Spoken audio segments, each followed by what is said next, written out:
Pública. O terremoto que atingiu o Haiti em 2010 fez mais do que derrubar prédios, matar 300 mil pessoas e deixar 1 milhão de desabrigados. 1,5 milhão de desabrigados. O terremoto de 2010 levou ao chão o sonho e a esperança de um futuro melhor em um país que enfrentava grandes dificuldades muito antes desse desastre. 5 anos após o tremor de terra, a reconstrução do Haiti avança devagar. O desemprego é altíssimo e a maioria da população vive numa situação considerada de pobreza. Esse cenário triste está muito longe de mudar. É natural, portanto, que os haitianos busquem melhores oportunidades de vida em outros países, entre eles o Brasil. A audiência pública de hoje vem tratar da situação dos migrantes haitianos em nosso país. Ela colocará em debate esta questão e na busca de soluções para um tema cada vez mais relevante no cenário, eu diria, nacional e até internacional, vendo a realidade de outros países. Estima-se que cerca de 50 mil haitianos vivam atualmente no Brasil. A maioria deles percorreu mais de 6 mil quilômetros, atravessando 5 países e a selva amazônica, até cruzar a fronteira brasileira no Acre. Por isso aqui o governo do Acre está aqui representado. Trata-se de uma jornada sofrida em que os viajantes são submetidos a todo tipo de tortura, seja, em muitos casos, cárcere privado, extorsão e até abuso sexual, fome, enfim. Quem consegue chegar ao Brasil está sem dinheiro, com fome e, em muitos casos, doente. Senhoras e senhores, cruzar a fronteira brasileira não marca o fim da jornada dos haitianos. Ali começa uma nova travessia e um caminho cheio de obstáculos. O primeiro deles é o idioma. O francês e o crole, língua oficiais do Haiti, não são falados no Brasil, pela maioria da população, dificultando, então, a comunicação. Outra barreira é a dificuldade que as 3 esferas do governo têm tido em coordenar ações para auxiliar os imigrantes. As autoridades governamentais ainda não conseguiram estruturar políticas públicas que garantam o apoio aos haitianos. A infraestrutura para a acolhida dos migrantes é inadequada, com abrigos superlotados e em precárias condições de higiene. Além disso, a emissão de documentos, como a carteira de trabalho, ainda está muito morosa, embora esse quadro já melhorou. O Ministério do Trabalho autorizou as prefeituras a emitirem carteira de trabalho para imigrantes, e o que deve tornar mais ágil a obtenção do documento. Por fim, a ausência de um apoio maior tem que ser assegurado. Estamos tratando de vida de pessoas, de fome, de miséria, desemprego, enfim, condições quase subhumanas. Gostaria de abrir um parênteses para destacar que a situação desses imigrantes só não é pior graças à organização social como a missão de paz e o esforço feito por alguns governos, entre eles o do Acre, enfim, dos estados como o Rio Grande do Sul e próprio São Paulo. Enfim, há pelo Brasil diversos casos de haitianos vítimas dessa atividade lamentável. Vou citar aqui um caso ocorrido em São Paulo. No ano passado, 12 haitianos e 2 bolivianos foram resgatados de uma confecção onde trabalhavam por até 15 horas diárias, 6 vezes por semana. Essas pessoas viviam em áreas totalmente insalubres, enfim, uma situação análoga ou até de trabalho escravo. Não podemos esquecer também que os haitianos, como os outros migrantes, têm sido alvo de violência, de preconceito e de xenofobia de alguns brasileiros, infelizmente.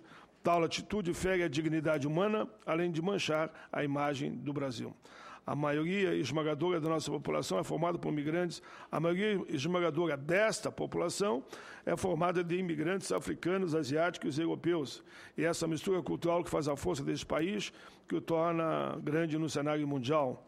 Os haitianos que chegam ao Brasil vêm para somar, para trabalhar, para crescer junto com a nação. O debate hoje é importantíssimo para identificar caminhos que conduzam essas pessoas a uma vida digna, livre da exploração, do preconceito e da violência.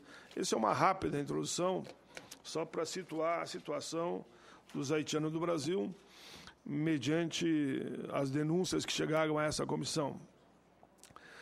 Nós temos aqui na primeira mesa Nilson Mourão, secretário da Justiça e Direitos Humanos do Estado do Acre, o embaixador Carlos Alberto Simas Magalhães, subsecretário-geral das Comunidades Brasileiras no Exterior, Ministério das Relações Exteriores, e o doutor Beto Ferreira Martins Vasconcelos, secretário nacional de Justiça.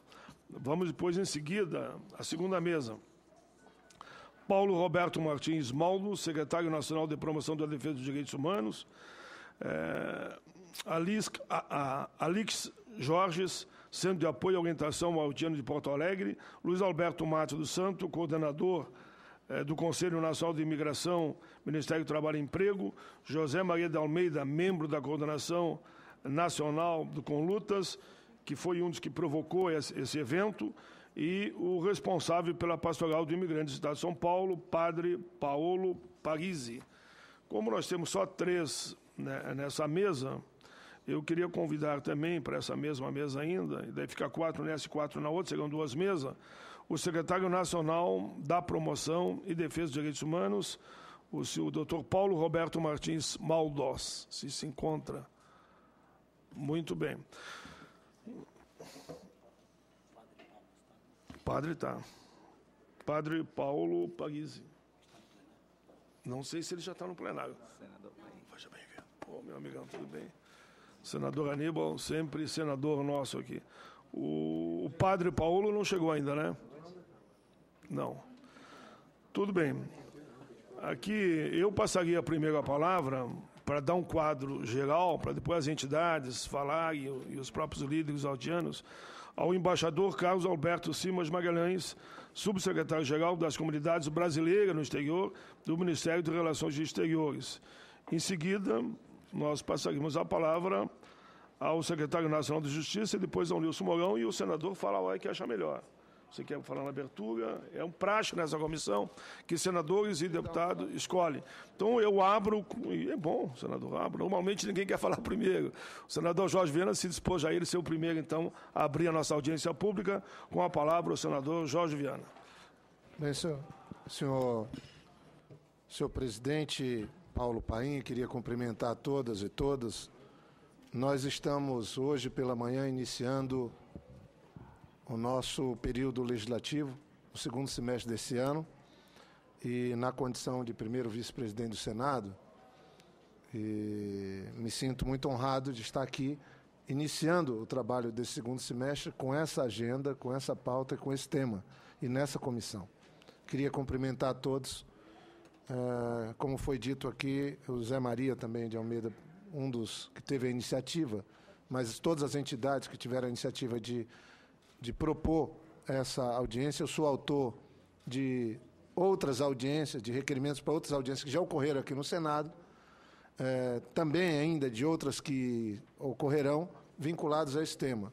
Quero cumprimentar nossos irmãos haitianos que estão aqui, todas as entidades da sociedade civil, cumprimentando todas elas pela disposição de ajudar a lidar com temas tão delicados como esse, que cada vez mais se firma como um desafio para o mundo inteiro. Quem acompanhou o noticiário dessa última semana, para não ir muito longe, mas do mês passado era tão grave quanto, ou mais grave ainda, se deparou com uma situação que hoje a França e a Inglaterra estão vivendo com imigrantes na entrada do Canal da Mancha, uma situação que ganhou o noticiário do mundo inteiro, de difícil solução, e sabe também dos problemas que não só a Europa, a Ásia, todos os continentes do mundo estão vivendo no que diz respeito a esse tema. Quero aqui cumprimentar o presidente Paim, mas de maneira também muito especial, cumprimentar o Beto Vasconcelos, secretário nacional de Justiça, que aqui aproveito para reconhecer, desde quando eu trabalhava no assessoramento jurídico, na presidência da República, sempre teve uma sensibilidade extraordinária com esse tema, lida com esse tema há anos, desde que quando nós no Acre começamos a viver esse drama da entrada de haitianos pelo Acre. E queria também cumprimentar o embaixador Carlos Alberto Simas pelo trabalho que faz. Agora, esse final de semana, a equipe dele nos ajudou a enfrentar um problema específico, também humanitário, com a brasileira na Bolívia. Quero cumprimentar o secretário nacional de Promoção e Defesa dos Direitos Humanos, Paulo Roberto, que está aqui conosco também, Martins.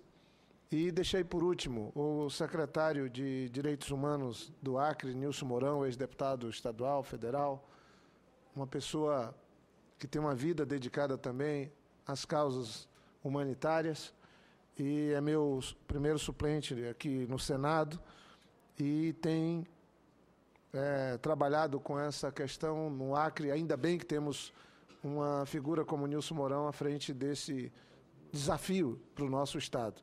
Mas queria começar rapidamente dizendo que acompanho com muitíssima preocupação, porque fui governador do Acre por 8 anos, essa situação da entrada dos haitianos no Brasil pelo Acre, que começou no final do ano de 2010. No final do ano de 2010, ainda no governo do ex-governador Binho Marques, nós tivemos a primeira chegada de um grupo de haitianos via o Peru, entrando por Assis Brasil e se instalando em Brasileia, onde se tem a base da Polícia Federal e a presença do Estado brasileiro com alguns órgãos que trabalham ao desembaraço aduaneiro no nosso país. De lá para cá, o secretário certamente vai apresentar os números, são quase 40 mil haitianos que passaram pelo Acre. 40 mil. Está muito próximo desse número, se já não foi ultrapassado esse número agora, nesse mês de julho. 40 mil haitianos passando por um estado. 40 mil haitianos é um número que, se ficassem no Acre, numa cidade só, seria a terceira cidade do estado. O estado tem 22 cidades. Seria a terceira maior cidade do estado. Mas, obviamente, os haitianos não foram para o Acre, eles estavam passando pelo Acre, porque o objetivo deles sempre foi o centro-sul do país. Daí uma primeira observação, acho muito inapropriado, até um desrespeito com o Estado do Acre, a maneira como setores da imprensa e até algumas autoridades brasileiras têm tratado essa questão como se o Acre estivesse importando haitianos e dali mandando para São Paulo para incomodar prefeitos, governadores, mandando ônibus de haitianos. Essa é uma situação muito injusta, que mascara um trabalho humanitário extraordinário feito pelo governador Tião Viana, pelo governo do Estado, porque lá não tinha outra entidade, nem civil, nem da sociedade civil nenhuma, e nem de uma outra, qualquer organização do Estado brasileiro, que não fosse exclusivamente o governo do Estado assumindo, dando de comer, dando uma acolhida, dando um local, um abrigo para dormir e, mais ainda, fazendo a intervenção junto ao governo federal para que respeito fosse dado a essas pessoas, um documento, um acolhimento no nosso país. Foi assim que nós trabalhamos desde 2010 até agora.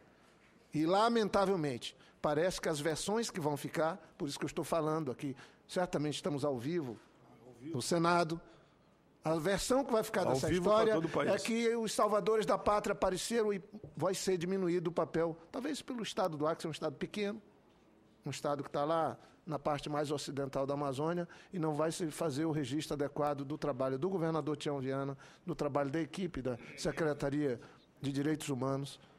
Só quem andou lá, só quem sabe lá, só quem passou por lá sabe o que é para um Estado que não tem preparo, não tem gente treinada, ficar num abrigo com 1.500 pessoas. Que tal? 1.500 pessoas que não te avisam a hora que chegam, nem a hora que vão sair, nem como chegam, com quem chegam.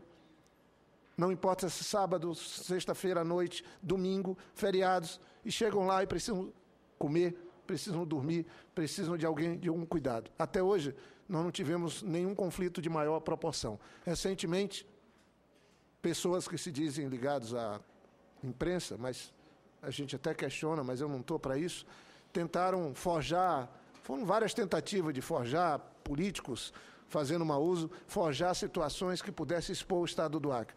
Foi um milagre não ter ocorrido uma tragédia desde 2010 até que um milagre, porque essa quantidade de pessoas passando num lugar. Que campo de refugiado tem maior na América do Sul do que um que passou 40 mil pessoas lá? Eu não conheço nenhum outro. Se os senhores conhecerem algum outro aqui na América Latina, um campo de refugiado que passou mais de 40 mil pessoas por ele nos últimos 3 anos, eu gostaria de tomar conhecimento. Não conheço. No nosso passou. Porque eu não posso chamar de outro nome, de outro termo, não posso dar outra terminologia. Tivemos uma ajuda extraordinária, por mais que em alguns momentos tenha falhado, de membros do governo federal e da própria estrutura do governo federal. Ressalto aqui, desde quando Beto estava na Casa Civil, foi pessoalmente, montou força-tarefa. Isso também não ganhou os noticiários. Depois, o próprio Ministério da Justiça.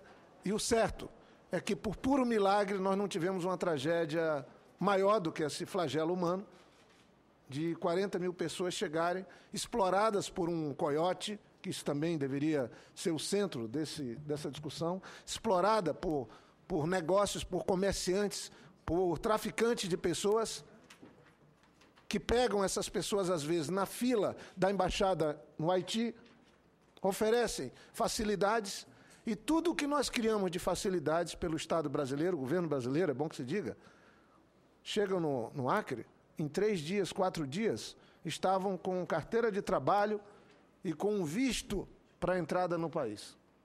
A maioria dos casos. Isso foi um esforço das autoridades brasileiras. Nosso país. Que outro país do mundo faz isso? Se pegou, inclusive, na ideia do desastre ambiental que houve no Haiti. Porque como é que vai se dar, como é que se vai tipificar esse imigrante? É um imigrante clássico?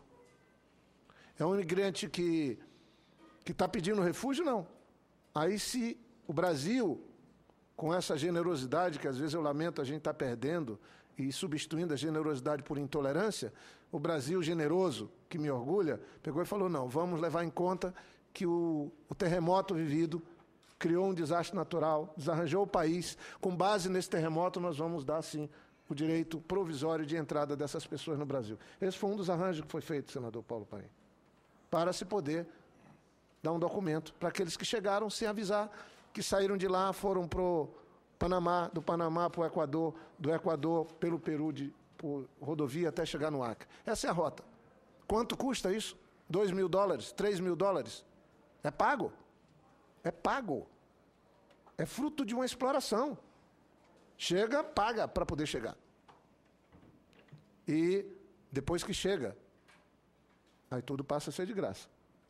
Lá no Acre. Comida, hospedagem, não podia ser diferente. Documentação, um acolhimento e, mais ainda, a busca de encontrar um local, um endereço que esses irmãos nossos possam seguir sua viagem e cumprir seus objetivos. Quantos negócios nós fizemos com as empresas do Sul, no Acre? O governo não saiu na imprensa. Não está registrado nas memórias. Agora está aqui nessa comissão, como está em outras, no Senado. O governador ligar para as empresas, olha, chegaram haitianos, eu sei que vocês aí no Sul estão querendo receber. E aí se negociava ônibus das empresas, às dezenas, às centenas, aos milhares, nesses 3 anos e meio, chegavam no Acre, pegavam os haitianos e levavam para trabalhar nas empresas. O quadro econômico do Brasil mudou, e de uns tempos para cá, São Paulo, cidade mais rica do país, a mais tolerante cidade do país, começou a reclamar, porque é a tolerância paulistana. Tolerância paulistana começou a reclamar porque chegaram 300, 400 haitianos. E ninguém avisou. E os 1.000 que chegam por semana no Acre e ninguém avisa? Onde é que está? Gente, nós estamos lidando com um problema que é de todos. É de São Paulo, a cidade mais rica, e de Brasileia, de Assis Brasil, uma das mais precárias do ponto de vista comparada com São Paulo. Então, eu estou fazendo esse, não é bem um desabafo, mas esse preâmbulo todo, porque é pelo menos para que a gente possa pôr a versão verdadeira. Depois pode vir as outras versões. Nós estamos botando em cima de fatos concretos que aconteceu no Acre. Que Estado brasileiro está preparado para receber 40 mil imigrantes? Em 3 anos. Alguém se propõe? Se algum Estado brasileiro se propor a receber, eu faço um desafio. Recebam, experimente. O nosso Estado recebeu. O Acre recebeu. E até agora não houve um elogio ao governador Tião Viana. Houve ação na Justiça. Houve tentativa de desmoralização nas capas da grande imprensa nacional, por pura desinformação. Então eu queria agradecer, eu encerro aí. Eu queria agradecer a oportunidade. Queria aqui fazer um reconhecimento. De lá para cá, várias tentativas foram feitas pelo governo brasileiro. A presidenta foi no Haiti, mais de uma vez. Se tentou uma 2, 3. Eu sei que agora está se fazendo o último esforço. O próprio ministro, José Eduardo Cardoso, pessoalmente visitando os países, não sei nem se posso dizer isso, mas eu sei que é assim, para ver se encontra uma maneira de nós fecharmos essa entrada que é perigosa, que é ilegal, que é injusta, porque explora o ser humano. Não permitirmos que a exploração de 40 mil pessoas aconteça. Faça uma conta, ponha $2.000, $3.000 por cada um que passou e multiplique por 40 mil. 40 mil. Se alguém fizer essa conta rápida, vai chegar em algumas dezenas de milhões de dólares. E o que é que está acontecendo?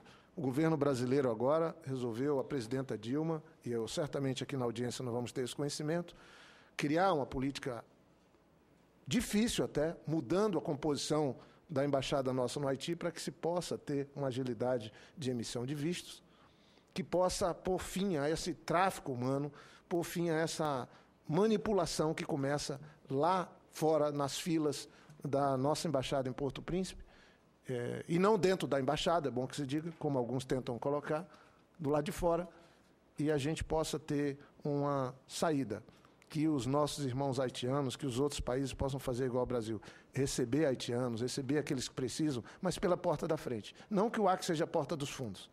O Acre é uma entrada pela porta das frentes do Brasil, mas a chegada, toda casa tem porta do fundo e a porta da frente, ou pelo menos deveria ter, mas a chegada está vindo como se fosse pela porta dos fundos, sem avisar, sem dizer, sem documento, e aquilo que nós criamos, que facilita o acolhimento e mostra o lado humano e respeitoso do Brasil com os nossos irmãos haitianos, virou um negócio. Quer dizer, quanto mais nós resolvemos, damos mais facilidade, melhor para aqueles que estão traficando pessoas, que eles vão lá, negociam e dizem, olha, não, tu chega 2 dias depois, tu está documentado, e aí tu escolhe o lugar do Brasil que você quer ir, e eles dão até passagem de ônibus para você ir. É mais ou menos esse o quadro que nós temos. Só tem um jeito, substituir esse sistema por um sistema que possa ser feito, legalizado, organizado, porque a exploração que essas pessoas vivem até chegar não pode ser ainda piorada com um acolhimento indesejado, onde eles são flagelados, jogados em muitas